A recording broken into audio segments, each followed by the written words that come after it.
Hi, and welcome to our inside edition of Puppy Day School. Today we're doing some office work, we're in the kitchen, and we're going to be talking about ways to get these puppies to be more inclined to be on their beds, hanging out, rather than jumping up on me or jumping on counters.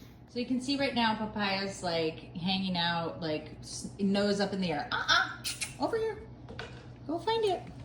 Okay, so once the nose goes in the air, it means the dog is contemplating something that's up on a counter, something that's up on a table. So what I have right here is just a scoop of dog food, and if the puppy jumps up, I'm just gonna gently push them down. I'm not gonna give them any eye contact or go find it, or attention for that behavior. Then once they're kind of ignoring the jumping part or the counter or me, then what I'm going to try to do is make this bed, go find it, the place that is more enticing for the puppies. Okay, but Pi is new, so she's not really getting the whole go find it concept yet, and it's hard when we have a second puppy. Come on, go find it. So as much as possible, I want to make a bed or a place in the kitchen the most valuable place for a puppy to hang out. And in the meantime, I want to prevent as many mistakes from happening. So,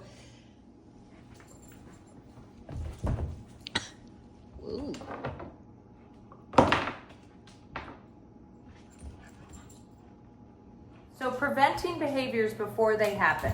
Doing treat tosses, making the ground more exciting. You can't really see the puppies right now, but I'm really watching, go find it, to make sure that they're not jumping on me while I'm preparing food. Yes, good job. If they sit or they don't jump, yes, I give the marker word and I toss some treats. We're eventually gonna make a place cue, but for right now, I'm just trying to say, hey, go find it.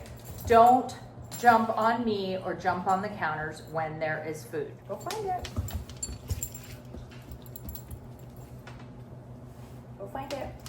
Go find it.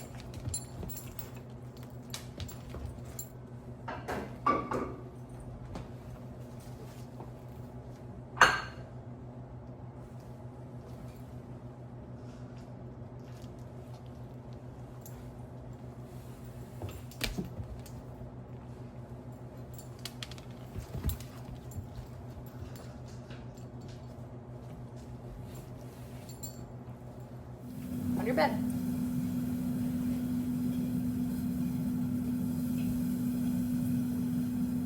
Okay, so you can see that I made an entire meal, and it started off rough, meaning I didn't get all the video footage, but basically puppies were jumping all over me. As soon as I started getting food out, they were jumping all over the counters.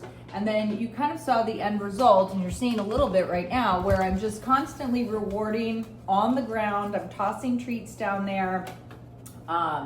And I'm eventually working on a place cue where the puppies need to learn to go to their bed. Right now, I've got my food, I've got my breakfast, I'm gonna sit here and eat, and my goal is just to not have the puppies jumping on me or jumping on other counters where I left food out where I was cooking. So my goal is just to have them not be jumping on anything in the kitchen.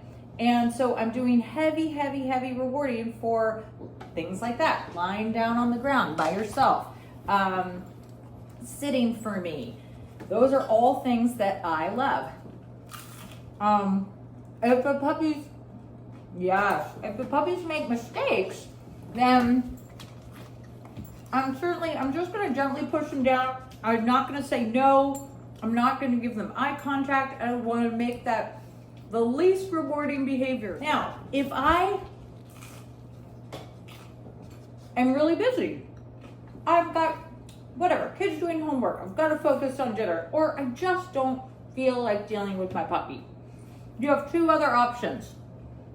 If you cannot be training behaviors you like, which is what I'm doing right now, your two other options are prevent the behavior from happening by you could put a bed out and use a tie down. Use your leash, tie it to something that the dog can't move, but I could be rewarding the dog for hanging out over there, or give it a nice bone, or do something to do. So I'm not taking the dog out of the picture, but I'm also not allowing the behavior to happen because I've tethered them somewhere where they can't make mistakes.